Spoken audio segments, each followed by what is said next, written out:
Hey guys, இது Udaya Bharathi. இன்னைக்கு இந்த வீடியோவில் யாரை பற்றி பேச போகிறோம்னு சொல்லிட்டு பார்த்தீங்கன்னா one of the most inspiring மைண்ட்ஸை பற்றி தான் வந்து பேச போகிறோம்.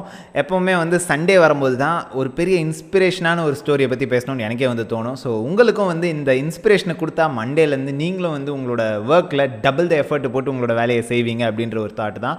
ஸோ யாரை பற்றி பேச போகிறோம் அப்படின்னு சொல்லிட்டு பார்த்தீங்கன்னா milky mist owner Sathish Kumar அவர்களை பற்றி தான் வந்து பேச போகிறோம். அண்ட் இவர் என்ன பண்ணார், ஒரு ஜஸ்ட்டு 8வது ட்ராப் அவுட்டான ஒருத்தர் வந்து இப்போது ஒரு 1450 கோடி டேர்ன் ஓவர் பண்ணுற பிஸ்னஸை வந்து எப்படி உருவாக்குனார், அந்த காலகட்டத்தில் இவர் சந்தித்த கஷ்டமான விஷயங்கள் என்ன, அதாவது ஒரு விஷயத்தை வந்து இப்போ நம்ம வந்து ஸ்டார்ட் பண்ணுறதுக்கு நம்மக்கிட்ட நிறைய ஈஸியான மெத்தட்ஸ் இருக்குது. லைக் ஒரு ராக்கெட்டை கூட நம்ம எப்படி செய்யணும்னு தெரிஞ்சுக்கலாம், அது ஜஸ்ட்டு நம்ம யூடியூப்லேயோ இல்லை கூகுளில் போய் சர்ச் பண்ணால் நமக்கு கிடைக்கும். ஆனால் அந்த காலகட்டத்தில் 93, 95 அந்த டைமில் வந்து இவரால் எப்படி வந்து இந்த மில்கி மிஸ்ட்டை வந்து ஸ்டார்ட் பண்ண முடிஞ்சது. இந்த பன்னீர் அப்படின்றது வந்து நமக்குலாம் ஐ திங்க் ஆஃப்டர் 2000ஸ்லேருந்து தான் நமக்கு வந்து தெரியும்னு நினைக்கிறேன். பட் அதுக்கு முன்னாடியே வந்து இவர் எப்படி அந்த விஷயத்தை வந்து கண்டுபிடிச்சாரு அண்ட் இந்த பன்னீரை எப்படி உருவாக்குனார், இதை பற்றிலாம் தான் நம்ம வந்து பேச போகிறோம். இந்த ஸ்டோரி கண்டிப்பாக ஒரு இன்ஸ்பைரிங்கான ஸ்டோரியாக இருக்கும் அப்படின்றதுல எந்த ஒரு மாற்று கருத்தும் கிடையாது. வாங்க வீடியோக்குள்ள போகலாம்.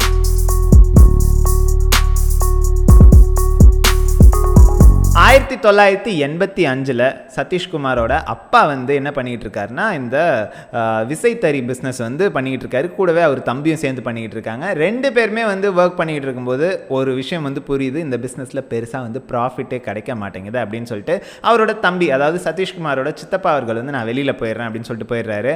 அடுத்தது அவங்க அப்பாவுமே வந்து என்னடா இது, இந்த பிஸ்னஸ் வந்து நமக்கு டெய்லி வந்து லாஸ் தான் ஆகுது, அதனால இதை வந்து ஸ்டாப் பண்ணிடலாம் அப்படின்னு சொல்லிட்டு அதை பண்ணிடுறாரு. பண்ணிவிட்டு அதுக்கப்புறம் நெக்ஸ்ட் பிஸ்னஸாக என்ன வந்து யோசிக்கிறாங்கன்னா, ஓகே நம்ம வந்து பாலை வந்து விவசாயிங்கிட்டேருந்து வாங்கி நம்ம வந்து இன்னொரு இடத்துக்கு எக்ஸ்போர்ட் பண்ணால் அதில் வர ப்ராஃபிட் வந்து நல்லாயிருக்கும் அப்படின்னு நினச்சி தான் வந்து ஆரம்பிக்கிறாங்க. ஸோ விவசாயிகள்கிட்டேருந்து பால் வாங்குறாங்க. இந்த பால் வாங்கும் போதே வந்து அந்த நிறைய விவசாயிகள் வந்து என்ன நினைப்பாங்கன்னா, இவங்க கண்டிப்பாக இந்த பாலை வந்து விற்றுருவாங்களா இன்னைக்கு அப்படின்ற ஒரு தாட் தான் அவங்களுக்கு வரும். ஸோ அந்த மாதிரி பாலை வாங்கி இவர் வந்து இன்னொருத்தர்கிட்ட வந்து கை மாற்றி விடும்போது இவருக்கு வந்து பெருசாக ப்ராஃபிட் வரல. அப்போ இவர் என்ன நினைக்கிறாருன்னா, இந்த பிஸ்னஸும் நமக்கு சரிப்பட்டு வரல, பேசாமல் இதையும் வந்து இழுத்து முடியலாம் அப்படின்னும் போது தான் அவரோட பையன் சதீஷ்குமார் அவர்கள் வந்து இந்த இடத்துல வராரு. வந்து அப்பா எனக்கு வந்து படித்ததெல்லாம் போதும், என்னால் இதுக்கு மேலே வந்து படிக்க முடியாது. கிட்டத்தட்ட அப்போ வந்து அவருக்கு ஒரு 16 வயசு. ஸோ அந்த டைமில் வந்து என்ன சொல்கிறாருன்னா, என்னால் இதுக்கு மேலாம் படிக்கலாம் முடியாது, நான் வந்து என்னோட படிப்பை விட்டுட்டு நான் உங்களோட பிஸ்னஸில் நான் கான்சன்ட்ரேட் பண்ணுறேன், கண்டிப்பாக இந்த பால் பிஸ்னஸில் வந்து என்னால் ப்ராஃபிட்டை வந்து எடுத்துகிட்டு வர முடியும் அப்படின்னோடனே அவங்க அப்பா வந்து எதுக்குமே வந்து தடை சொல்ல, சரி ஓகேப்பா வந்து பண்ணு அப்படின்னு சொல்கிறாரு. ஸோ இதுவே அவருக்கு வந்து ஒரு என்கரேஜிங் பாயிண்ட்டாக வந்து பார்க்கப்படுது. ஸ்டார்டிங்கே வந்து தடங்கள் சொல்லாமல் நம்ம அப்பா வந்து ஓகே சொல்லிட்டாரு, ஓகே நம்ம இதை ஸ்டார்ட் பண்ணுவோம் அப்படின்னு சொல்லிட்டு உள்ளே வந்துட்டு இவர் வந்து ஒரு பெங்களூர் கம்பெனிக்கு வந்து இந்த பாலை எக்ஸ்போர்ட் பண்ணுறாரு. கிட்டத்தட்ட ஒரு நாளைக்கு 300 லிட்டர் பால் வந்து எக்ஸ்போர்ட் பண்ணிக்கிட்டு இருந்திருக்கிறாரு. ஆனால் இவருக்கு வந்து பெருசாக ப்ராஃபிட் வரல. பட் ஒரு விஷயம் வந்து இவர் வந்து கண்டுபிடிக்கிறாரு, என்னென்னா இவர்கிட்டேருந்து பாலை வாங்குறாங்க பார்த்தீங்களா அந்த பெங்களூர் கம்பெனி, அவங்களுக்கு வந்து நல்ல ப்ராஃபிட் வருது அப்படின்ற விஷயம் வந்து இவருக்கு தெரிய வருது. அப்போ தான் எப்படிடா இது, நம்ம வந்து பாலை இவங்ககிட்டேருந்து வாங்கி இவங்ககிட்ட விற்கிறோம், ஆனால் இந்த பாலை வச்சு அவங்களால ப்ராஃபிட் பார்க்க முடியுது, நம்மளால் அதே பாலை வச்சு ப்ராஃபிட் பார்க்க முடியல அப்படின்னு சொல்லிட்டு இன்னும் கொஞ்சம் வந்து நோண்ட ஆரம்பிக்கிறாரு. எப்படி வந்து இவங்களுக்கு இந்த பால்னால ப்ராஃபிட் வருது அப்படின்னு சொல்லிட்டு பார்க்கும்போது தான் இவருக்கு ஒரு விஷயம் புரியுது. என்னென்னா அவங்க வந்து பாலாக விற்கல, பால்லேருந்து பன்னீரை ரெடி பண்ணி அந்த பன்னீரை வந்து அங்கே இருக்கிற 5 ஸ்டார் ஹோட்டல்ஸுக்கெலாம் வந்து ரெஸ்டாரண்ட்ஸ்க்கெலாம் வந்து விற்றுருக்குறாங்க. இந்த விஷயம் இவருக்கு தெரிய வந்தோடனே சரி இந்த பன்னீரை வந்து நம்மளே பேசாமல் பண்ணால் என்ன, பாலை வந்து இவங்ககிட்ட கொடுத்தா அவங்க அதை பன்னீராக மாற்றி அவங்க வந்து விற்கிறதுக்கு பதில் நம்மளே டேரெக்டாக வந்து இந்த பன்னீரை எடுத்து இந்த பன்னீரை வந்து நம்ம பெங்களூரில் இருக்கிற ரெஸ்டாரண்ட்ஸில் நம்ம விற்றா எப்படி இருக்கும் அப்படின்ற ஒரு தாட் அவருக்கு மைண்டுக்கு வருது. 1993 ஈரோடில் வந்து இவரோட பிஸ்னஸ், இந்த பன்னீர் செய்கிற பிஸ்னஸை ஸ்டார்ட் பண்ணலாம் அப்படின்னு முடிவு பண்ணி ஆரம்பிக்கிறாரு. ஃபர்ஸ்ட் ஆஃப் ஆல் இந்த பிஸ்னஸை பண்ணுறதுக்கு முன்னாடி பன்னீர் அப்படின்ற ஒரு விஷயம் வந்து எப்படி நம்ம செய்யறதுன்றதே வந்து அவருக்கு தெரியல. ஏன்னா அந்த காலகட்டத்தில் யாருமே வந்து கேள்விப்படாத ஒரு விஷயம் பன்னீர் அப்படின்றது. இப்போ வந்து நம்ம ஹோட்டல் எல்லா ரெஸ்டாரண்ட்ஸுக்கெலாம் போனோன்னா பன்னீர் பட்டர் மசாலா அது இது நிறைய இருக்குது. பட் அந்த காலகட்டத்தில் நம்மளே கேள்விப்பட்டிருக்கவே மாட்டோம். அந்த மாதிரியான ஒரு விஷயத்தை வந்து அவர் தெரிஞ்சுக்கிட்டோன்னே ஓகே இதை எப்படி நம்ம வந்து செய்யறது அப்படின்னு சொல்லிட்டு அப்போ செக் பண்ணுறதுக்கு இன்டர்நெட்லாம் பெருசாக கிடையாது. சரின்னு சொல்லிட்டு நிறைய புக்ஸ்லாம் வந்து பார்க்குறாரு. அண்ட் நிறைய பேர் தெரிஞ்சவங்ககிட்டலாம் பேசி அப்புறம் வந்து ஒரு வழியாக அவர் வந்து இந்த பன்னீர் செய்யறதுக்கு கற்றுக்கிறாரு. அவர் கற்றுக்கின அன்றைக்கி வந்து கிட்டத்தட்ட அந்த 300 லிட்டர் பாலை வந்து வேஸ்ட் பண்ணியிருக்கிறாரு. அது மூலயமா இந்த பன்னீரை வந்து கண்டுபிடிச்சோன்னே இது அவங்க அப்பா பார்த்துருக்கிறாரு. பார்த்த உடனே அவங்க அப்பா திட்ட போகிறாரு, போச்சுரா இன்னைக்கு நம்ம செத்தோம் அப்படின்னு சொல்லிட்டு நினைக்கும் போது அவங்க அப்பா வந்து ஏன்டா இப்படி வேஸ்ட் பண்ண, சரி பரவாயில்ல விடு, ஃப்ரீயாக விடு, நீ என்ன தோணுதோ வந்து பண்ணு அப்படின்னும்போது அவருக்கு இன்னும் அது வந்து நெக்ஸ்ட் லெவலுக்கு போகணுன்ற அளவுக்கு ஒரு என்கரேஜிங்காக வந்து மைண்ட் செட் வந்துருக்குது. சரின்னு சொல்லிட்டு அவர் கண்டுபிடிச்சதை வச்சு இப்போ வந்து அவரோட பிஸ்னஸை ஸ்டார்ட் பண்ணுறாரு. பெங்களூருக்கு போகிறாரு. இப்போ பன்னீர் ரெடி பண்ணியாச்சு, அதை வந்து சேல்ஸ் பண்ணணும். ஸோ அங்கே இருக்கிற நிறைய ரெஸ்டாரண்ட்ஸ்லாம் போய் பார்த்து பேசும்போது அவங்க எல்லாரும் என்ன சொல்கிறாங்கன்னா, பன்னீரா கொடுங்க நாங்கள் வாங்கிக்கிறோம் அப்படின்றாங்க. அவங்க சொல்கிற அந்த டோனை பார்க்கும்போது என்ன இது, எப்படி நீங்கள் இது சொல்கிறீங்க அப்படின்னா, இல்லை எவ்வளோ பன்னீர் நாங்கள் வாங்கினாலும் எங்களுக்கு வந்து அது வந்து ஒரு கம்மியாகவே தான் இருக்கிற ஃபீல் இருக்குது. ஏன்னா கஸ்டமர்ஸ் நிறைய பேர் வந்து அந்த டைமில் அந்த பெரிய பெரிய பெரிய 5 ஸ்டார் ஹோட்டல்ஸ்லாம் வந்து வந்தவொடனே இதுதான் வந்து கேட்குறாங்க. பட் எங்களுக்கு அதுக்குள்ளே காலி ஆகிடுது. அதனால வந்து யார் எங்களுக்கு பன்னீர் செஞ்சு கொடுத்தாலும் நாங்கள் வாங்கிறதுக்கு ரெடி அப்படின்னும் போது இவருக்கு வந்து ஆஹா ஓகே, மார்க்கெட்டில் நல்ல டிமாண்ட் இருக்குது, இதை நம்ம யூஸ் பண்ணியே ஆகணும் அப்படின்னு சொல்லிட்டு அந்த இடத்துல வந்து இன்னும் நல்லா எஃபர்ட் போட்டு நிறைய பன்னீரை வந்து செய்ய ஆரம்பிக்கிறாரு. அண்ட் இந்த ரெஸ்டாரண்ட்ஸ் கிட்ட இருந்தெல்லாம் ஃபீட்பேக்கை வந்து வாங்குறாரு. ஃபீட்பேக்கில் வந்து என்ன சொல்கிறாங்கன்னா, இந்த பன்னீர் வந்து இன்னும் கொஞ்சம் சாஃப்டாக பதமாக இருந்தால் சூப்பராக இருக்குங்க அப்படின்னு அந்த ஃபீட்பேக்கெல்லாம் எடுத்துக்கிட்டு இவரோட பன்னீரை வந்து ஒரு டாப் கிளாஸ் பன்னீராக வந்து செய்கிறாரு. பயங்கரமான குவாலிட்டியில் சூப்பராக வந்து செய்ய ஆரம்பிக்கிறாரு. 1993 10 கிலோ பன்னீரை வந்து எக்ஸ்போர்ட் பண்ண இவர் வந்து 1995 50லேருந்து 100 கிலோ பன்னீர் எக்ஸ்போர்ட் பண்ணுற அளவுக்கு பயங்கரமாக வந்து பிஸ்னஸில் டிமாண்ட் வந்து கிரியேட் ஆகிடுது. இந்த இடத்துல தான் சதீஷ்குமார் அவர்கள் வந்து ஒரு பிரச்சனையை சந்திக்கிறாரு. அது என்ன பிரச்சனைனா, இந்த ரெஸ்டாரண்ட்ஸ்லாம் இவர்கிட்ட இருந்து பன்னீர் வாங்கினதுக்கப்புறம் இவர்கிட்ட வந்து கரெக்டான நேரத்தில் அவங்க வந்து காசு தர மாட்டாங்க. என்ன சொல்கிறாங்கன்னா, ஃபஸ்ட்டு எங்களோட சேல்ஸ் போகட்டும், அதுக்கப்புறம் நாங்கள் உங்களுக்கு வந்து காசு தரோம் அப்படின்னு சொல்கிறதுனால இவர் என்ன நினைக்கிறாருன்னா, இந்த ஹோட்டல்ஸ் எல்லாருமே வந்து யாருக்கு இந்த பன்னீரை கொடுக்குறாங்க, அங்கே வந்து சாப்பிட்ற மக்கள் கஸ்டமர்ஸ்க்கு. ஸோ அந்த கஸ்டமரை நம்ம டேரெக்டாக பிடிச்சா எப்படி இருக்கும், அந்த கஸ்டமர்ஸ் கிட்ட நம்ம போய் சேர்றதுக்கு என்ன பண்ண முடியும் அப்படின்னு சொல்லிட்டு யோசிக்கும் போது தான் அவருக்கு ஒரு ஐடியா வருது. நம்ம வந்து ரீட்டைல் ஸ்டோர்ஸில் போய் விற்றா என்ன, இந்த ஹோட்டல்ஸ்லாம் வாங்குறதுக்கு பதில் டைரெக்டாக வீட்டில் இருக்க ஒவ்வொருத்தவங்களும் வாங்கினாங்கன்னா எப்படி இருக்கும்னு நினச்சி தான் 1997 காலகட்டத்தில் ஒரே ஒரு சூப்பர் மார்க்கெட் தான் இருந்ததுன்னு அவரே வந்து ஒரு இன்டர்வியூவில் சொல்லியிருந்தார். ஐ திங்க் அது வந்து ஃபுட் வேர்ல்டு தான் நினைக்கிறேன். அவங்க கிட்ட போயிட்டு இவர் வந்து இந்த பன்னீரை வந்து காட்டும்போது அவங்க என்ன சொல்கிறாங்கன்னா, நாங்கள் வாங்கிப்போம், ஆனால் இந்த பன்னீரை வந்து வாங்க மாட்டோம். எதனால் அப்படின்னு சொல்லி கேட்கும்போது, நாங்கள் வந்து பிராண்டடான பொருட்களை மட்டும்தான் வந்து விற்கிறோம். எங்ககிட்ட வந்து வெறும் பேக்கிங் பண்ணி வர எந்த ஒரு பொருளும் பிராண்டடாக இல்லாத பொருளையும் நாங்கள் விற்கிறது கிடையாது எங்கள் கஸ்டமர்ஸ்க்கு அப்படின்னும் போது தான் இவர் வந்து ஓகே நெக்ஸ்ட்டு நம்ம வந்து அப்போது நம்ம பண்ணுற இந்த பன்னீருக்கு வந்து நம்ம பிராண்டிங் பண்ணணும், இந்த நம்ம கம்பெனியை வந்து ஒரு பேர் வச்சு அதை வந்து ஒரு தனியாக ஒரு பிராண்ட் அப்படின்றத வந்து காட்டணும் அப்படின்ற தாட் அவருக்கு வருது. ஸோ என்ன பண்ணுறாரு, அவரும் அவர் ஃப்ரெண்டும் போயிட்டு இந்த இன்டர்நெட் சென்டரில் போய் அங்கே வந்து யாஹூவில் சர்ச் பண்ணுறாங்க. ஒரு 10 நேம்ஸை வந்து எடுக்கிறாங்க. இந்த நேம்ஸை வந்து எப்படி வந்து செலக்ட் பண்ணுறாங்கன்னா, எந்த மத சார்பற்ற எந்த ஒரு லாங்குவேஜ்லேயும் வந்து அடி வாங்காத மாதிரி, யாரோட மனசையும் புண்படுத்தாத மாதிரியும், ப்ளஸ் இந்த பாலுக்கு சம்மந்தப்பட்ட மாதிரி ஒரு பேர் இருக்கணும் அப்படின்னும் போது தான் இவங்களுக்கு வந்து இந்த மில்கி மிஸ்ட் அப்படின்ற பேர் வந்து கிடைக்குது. 1997 இந்த பேரை வச்சு அவர் வந்து அவரோட பிராண்டிங்கை பற்றி அப்போ தான் வந்து தெரிஞ்சுக்கிறாரு, எப்படி ரெஜிஸ்ட்ரேஷன் பண்ணணும். அண்ட் இந்த பிராண்டிங் வந்து இந்த நேம் வந்து வேறு யாராவது யூஸ் பண்ணியிருக்கிறாங்களா எல்லாத்தையுமே வந்து செக் பண்ணி அதெல்லாம் வந்து ஆராய்ச்சி பண்ணி அதுக்கப்புறம் வந்து ஒரு வழியாக ரெஜிஸ்ட்ரேஷனையும் வந்து முடிக்கிறாங்க. ரீட்டைல் ஸ்டோர்ஸ்க்கு வந்து வருது. இந்த பன்னீர் வந்ததுக்கப்புறம் பொதுமக்கள் கிட்ட வந்து ஒரு அமோக வரவேற்பு வந்து கிடைக்க ஆரம்பிக்குது. அங்கேருந்து அப்படியே 2007க்கு வந்தோன்னா லோகோவை வந்து கிரியேட் பண்ணுறாரு. மில்கி மிஸ்ட்டுக்கான ஃபர்ஸ்ட் லோகோவை வந்து அவர் கிரியேட் பண்ணி வெளியிடுறாரு. 2010 வந்து மில்கி மிஸ்ட்டுக்கு ஃபர்ஸ்ட் ஆடையும் கிரியேட் பண்ணி விடுறாங்க. இந்த ஆடு வந்து நல்ல ரீச் ஆகுது, நல்ல ரிசீவ் ஆகுது மக்கள்கிட்ட. ஏன்னா மில்கி மிஸ்ட்னா பன்னீர் தான் அப்படின்ற ஆடு வந்து பயங்கரமாக ரீச் ஆகுது. அப்படி போய் சேர்ந்தோம், இந்த பன்னீரோட சேல்ஸ் வந்து பயங்கரமாக பெருசாக வந்து ஏறல. இது ஏன் அப்படின்னு சொல்லிட்டு வந்து யோசிக்கிறாரு. அப்போ தான் அவருக்கு வந்து ஒரு விஷயம் புரியுது. அது என்னென்னா, பொதுமக்கள் வந்து டெய்லி யாருமே வந்து பன்னீரை யூஸ் பண்ண போகிறது கிடையாது. அப்போ டெய்லி அவங்க யூஸ் பண்ணுற ஒரு டைரி ப்ராடக்ட் என்ன அப்படின்னு சொல்லிட்டு செக் பண்ணி பார்க்கும்போது, ஒன்று பால். இவர் ஆல்ரெடி பால் பிஸ்னஸ் பண்ணி பெருசாக அவருக்கு வந்து போகிறதுனால அதை வந்து ஸ்டாப் பண்ணிட்டார். ஸோ இப்போ வந்து ஃபுல்லாகவே வந்து பன்னீர் பிஸ்னஸில் வந்து கான்சன்ட்ரேட் பண்ணிகிட்டு இருக்காரு. பன்னீர் ரொம்பவே நல்லா போயிட்டுருக்கு. ஆனால் அவர் நினச்ச அளவுக்கு அந்த நெக்ஸ்ட் லெவல் உயரத்துக்கு வந்து போகணும் அப்படின்னா என்ன பண்ணுறதுன்னு சொல்லி பார்க்கும்போது தான் ஒரு விஷயம் கண்டுபிடிக்கிறாரு. அது என்னென்னா, மக்கள் வந்து டெய்லி கேர்டை யூஸ் பண்ணுறாங்க, தயிர்.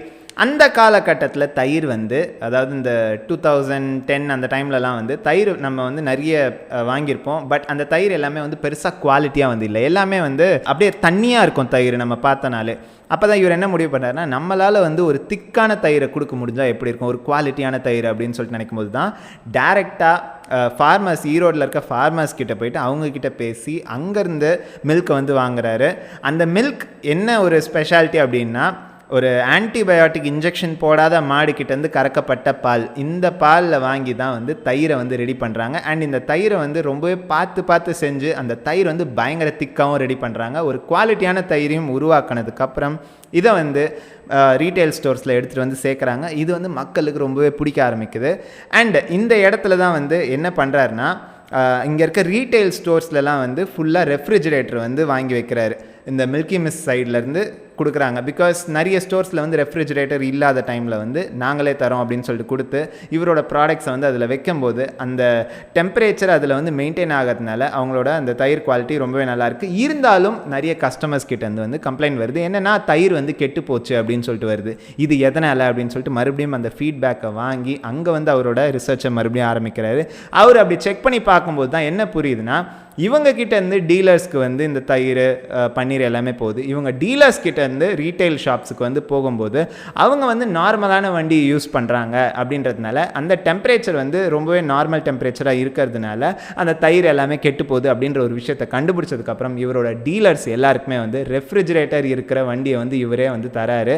இதில் நீங்கள் வந்து எக்ஸ்போர்ட் பண்ணுங்கள் மில்கி மிஸ்ட் ப்ராடக்ட்ஸ் அப்படின்னு சொல்லிட்டு சொல்கிறாரு. அண்ட் அப்படி பண்ண ஆரம்பித்ததுக்கப்புறம் இவங்களோட ஃபேக்ட்ரியில் என்ன டெம்பரேச்சரில் இவங்க ப்ராடக்ட்ஸ் வந்து உருவாக்குறாங்களோ அதே டெம்பரேச்சரில் இவரோட டீலர்ஸ்க்கு போய் சேருது. இவரோட டீலர்ஸும் அங்கேருந்து அந்த ரீட்டைல் ஸ்டோர்ஸ்க்கும் அதே டெம்பரேச்சரில் எடுத்துகிட்டு போய் சேர்க்குறாங்க. ரீட்டைலர்ஸும் அவங்களோட ரெஃப்ரிஜிரேட்டரில் அதே டெம்பரேச்சரை மெயின்டைன் பண்ணுறாங்க. ஸோ இப்போ நீங்கள் பார்த்தீங்கன்னா ஒரு மில்கி மிஸ்ட் கர்டு வந்து அவங்க எடுத்துகிட்டு வந்து வச்ச அந்த டேட்லேருந்து 15 days நல்லாயிருக்கும்னு சொல்லி கிளைம் பண்ணுறாங்க, ப்ரொவைடட் அந்த பர்டிகுலர் டெம்பரேச்சரில் இருந்தால். ஸோ இந்த அளவுக்கு வந்து பார்த்து ஃபீட்பேக்ஸை வாங்கி அதை வந்து இம்ப்ரூவ் பண்ணிக்கிட்டே இருந்திருக்காரு. கான்ஸ்டண்ட்டாக இவர் இம்ப்ரூவ் பண்ணதுனால தான் இன்றைக்கி மில்கி மிஸ்ட்டுக்கான வரவேற்புன்றது வந்து ரொம்பவே பட்டி தொட்டிலையும் போய் சேர்ந்துருக்குது. இதுக்கு வந்து ரொம்பவே வந்து கடினமாக உழைச்ச ஒரே ஒரு ஆள் சதீஷ்குமார் அவர்கள். 2020 750 கோடி டர்ன் ஓவர் வந்து பண்ணுறாங்க. இதை பார்த்த வெளிநாட்டு கம்பெனி, ஒரு ஜெர்மன் கம்பெனி வந்து இவங்க கிட்ட வந்து எங்களோட ப்ராடக்ட்ஸை நாங்கள் உங்கள் மூலயமா வந்து இந்தியா உள்ள மார்க்கெட்டில் என்ட்ரு ஆகிறதுக்கு ட்ரை பண்ணுறோம் விற்கிறதுக்கு அப்படின்னு சொல்லிட்டு கேட்கும்போது இவங்களும் அக்ரி பண்ணுறாங்க. அந்த டாக்ஸ் வந்து போயிட்டே இருக்கும்போது தான் 2020 கோவிட் வருது. அதுக்கப்புறம் அந்த டாக்ஸ் வந்து அப்படியே சட்டிலாக வந்து போயிடுச்சு. அதுக்கப்புறம் மில்கி மிஸ்ட் என்ன வந்து பிளான் பண்ணுறாங்கன்னா, நம்மளோட ப்ராடக்டை ஜெர்மனியில் எடுத்துகிட்டு போய் சேர்த்தா என்ன அப்படின்னு சொல்லிட்டு அங்கே இருக்கிற ஒரு ஜெர்மன் கம்பெனியில் பேசி இப்போ வந்து அதுக்கு ஒரு டாக்ஸ் வந்து போயிட்டுருக்கு. இது வந்து சக்ஸஸ்ஃபுல்லாக ஆச்சு அப்படின்னா அவங்க வந்து கண்டிப்பாக ஜெர்மனியில் நம்மளோட மில்கி மிஸ்ட் பிராண்ட் ப்ராடக்ட்ஸ் எல்லாத்தையுமே வந்து எடுத்துகிட்டு போய் சேர்ப்பாங்க. நம்ம இந்தியாவில் நம்ம தமிழ்நாட்டில் ஆரம்பித்த ஒரு கம்பெனி, ஒரு சாதாரண ஒரு ஆள், கொஞ்சம் கூட பெருசாக வந்து படிக்காத ஒரு நார்மலாக இருந்த ஒரு ஆள், ஒரு பெரிய பணக்காரர் அப்பாவுக்கு பிறந்த பையன் கூட கிடையாது, ஒரு சாதா விவசாயிக்கு பிறந்த ஒரு பையன். அப்படி இருந்த பையன் வந்து தன்னோட கான்ஸ்டன்ட் திங்கிங்னாலையும் ஒரு காமன் சென்ஸ்னாலையும் அண்ட் அந்த ஹார்ட் ஒர்க்னாலையுமே வந்து இவ்வளோ தூரம் அச்சீவ் பண்ணியிருக்கிறாங்க. 2023 கிட்டத்தட்ட 150+ ப்ராடக்ட்ஸ் வந்து இவங்க ரெடி பண்ணுறாங்க. அதில் இவங்களோட மேஜர் ப்ராடக்ட்ஸ்லாம் என்னென்னு சொல்லி பார்த்தீங்கன்னா பட்டரு, சீஸு, இப்போ வந்து க்ரீம் சீஸ் ரெடி பண்ணிக்கிட்டு இருக்கோன்னு சொல்கிறாங்க. அண்ட் கீ, கோவா, இந்த மாதிரி நிறைய எக்ஸ்குவசிட் ஐட்டம்ஸை வந்து இவங்க வந்து ரெடி பண்ணிகிட்டு இருக்காங்க. பால் அப்படின்ற ஒரு விஷயத்தை வந்து வெறும் அதிலே கான்சன்ட்ரேட் பண்ணால் கண்டிப்பாக ஃபெயிலியர் ஆகுன்றது தெரிஞ்சு அந்த காலகட்டத்தில் இதிலேருந்து நம்ம வேறு என்னென்ன பொருள்லாம் வந்து எடுக்கலாம், இதெல்லாம் வந்து மார்க்கெட்டில் இருக்குதா இல்லையா, இந்த மார்க்கெட்டில் என்ன டிமாண்ட் இருக்குது, இந்த விஷயத்தெல்லாம் பார்த்து அதுக்கேற்ற மாதிரி ஒர்க் பண்ணி அதை வந்து சேல்ஸுக்கு எடுத்துகிட்டு போயிட்டு சேல்ஸுக்கு போனதுக்கப்புறம் கஸ்டமர்கிட்ட ஃபீட்பேக்கை வாங்கி அந்த ஃபீட்பேக்கை ஒர்க் பண்ணி மறுபடியும் கஸ்டமர்ஸ் கிட்ட வந்து அவங்களுக்கு பிடிச்ச மாதிரி எடுத்துகிட்டு போய் சேர்த்ததுனால தான் மில்கி மிஸ்டும் சரி, அதை ஓன் பண்ணுற சதீஷ்குமார் அவர்களும் சரி இன்றைக்கி வந்து டாப்பான பொசிஷனில் இருக்காங்க. 2023 கிட்டத்தட்ட 1450 கோடி டர்ன் ஓவர் பண்ணுற ஒரு மாபெரும் கம்பெனியாக வந்து இருக்கிறாங்க ஃபுட் இண்டஸ்ட்ரியில். ஸோ இதுதான் வந்து மில்கி மிஸ்ட் சதீஷ்குமார் அவர்களோட கதை, மில்கி மிஸ்ட் உருவான கதை.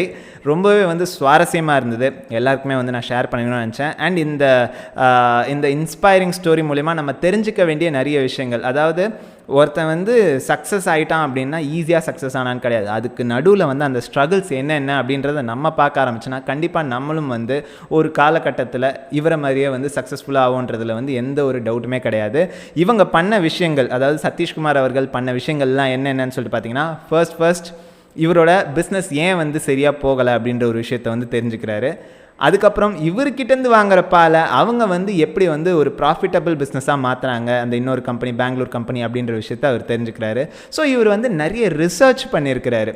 அண்ட் இது ஏன் வந்து இந்த இடத்துல தப்பு நடக்குது அப்படின்னு சொல்லிட்டு தப்பு நடந்துச்சுப்பா அவ்வளோதான் போயிடுச்சு அப்படின்னு சொல்லிட்டு விட்டு போகாமல் ஏன் தப்பு நடக்குதுன்னு ஒவ்வொன்றத்தையும் தோண்டி அதை எடுத்து அதுக்கான ரிசர்ச் எஃபர்ட்டை போட்டு அதுக்கு நம்ம வந்து மாற்றுறதுக்கு நம்ம என்ன பண்ணலாம் அப்படின்ற அந்த சேஞ்சை பற்றியும் கான்ஸ்டண்ட்டாக அவர் யோசிச்சுக்கிட்டே இருந்ததுனால தான் இன்றைக்கி இந்த லெவலில் இருக்கிறாரு. கண்டிப்பாக நம்மளுமே வந்து ஒரு ப்ராடக்டை உருவாக்கணும் அப்படின்னா ஃபர்ஸ்ட் ஆஃப் ஆல் அதில் அந்த ப்ராடக்ட் எதுக்காக வருது, அந்த ப்ராடக்ட் வந்து எந்த பிரச்சனையை தீர்க்கறதுக்காக வருது, இந்த ப்ராடக்ட் வந்தால் மார்க்கெட்டில் எப்படி டிமாண்ட் இருக்கும், ப்ராடக்ட் வந்ததுக்கப்புறம் அதை எப்படி நம்ம வந்து சேல்ஸ் டீம் மூலயமா வந்து மக்கள்கிட்ட எடுத்துகிட்டு போய் சேர்க்க போகிறோம் ஆர் கஸ்டமர்ஸ் கிட்ட வந்து சேர்க்க போகிறோம், கஸ்டமர்ஸ் கிட்ட சேர்த்ததுக்கப்புறம் எப்படி வந்து நம்ம ஃபீட்பேக்ஸ் அவங்கக்கிட்ட இருந்து வாங்கி அதை நம்ம இம்ப்ரூவ் பண்ண போகிறோம் அப்படின்ற விஷயம்லாம் நம்ம வந்து ஒன்று ஒன்றா ஸ்டெப் பை ஸ்டெப் பண்ணோம் அப்படின்னா கண்டிப்பாக நம்மளாலையும் சதீஷ்குமார் அவர்கள் மாதிரி ஒரு பெரிய ஆள் ஆக முடியுன்றதுல எந்த ஒரு டவுட்டுமே கிடையாது. இதுதான் மக்களே நான் உங்களுக்கு ஷேர் பண்ணணும்னு நினச்ச ஒரு சூப்பரான இன்ஸ்பைரிங் ஸ்டோரி. இந்த இன்ஸ்பைரிங் ஸ்டோரி பற்றி நீங்கள் என்ன நினைக்கிறீங்க அப்படின்றத கீழே கமெண்ட் செக்ஷனில் போட்டு விடுங்க. இதே மாதிரியான இன்னும் பல இன்ஸ்பைரிங் மைண்ட்ஸ் நம்மளோட உலகத்தில் இருக்கிறாங்க, நம்ம இந்தியாவில் நம்ம தமிழ்நாட்டிலே கூட இருக்கிறாங்க. அவங்கள பற்றி பேசணும்னு வச்சிங்கன்னா அவங்க பேர் என்ன அப்படின்றத கீழே கமெண்ட் செக்ஷனில் போட்டு விடுங்க. அவங்கள பற்றின ரிசர்ச் நான் பண்ணிவிட்டு கண்டிப்பாக உங்களுக்கு வந்து ஒரு நல்ல குவாலிட்டியான கண்டென்ட்டை சேர்க்க முடியும் அப்படின்றதுல எனக்கும் நம்பிக்கை இருக்குது அப்படின்றத சொல்லி நான் இந்த வீடியோ முடிக்கிறேன். என்னோட வீடியோஸ் உங்களுக்கு ரொம்ப பிடிச்சிருந்தா லைக் பண்ணுங்கள், ஷேர் பண்ணுங்கள், கமெண்ட் பண்ணுங்கள். முக்கியமாக என்னோட யூடியூப் சேனலுக்கு சப்ஸ்கிரைப் பண்ணிடுங்க. மறக்காமல் அந்த பெல் ஐக்கானை கிளிக் பண்ணாதவங்களும் கிளிக் பண்ணிடுங்க. நாளைக்கு நான் இன்னொரு நல்ல சுவாரஸ்யமான கண்டென்ட்டோட உங்களை வந்து மீட் பண்ணுறேன். Until then, Udaya Bharathi signing out. Cheers. Bye-bye.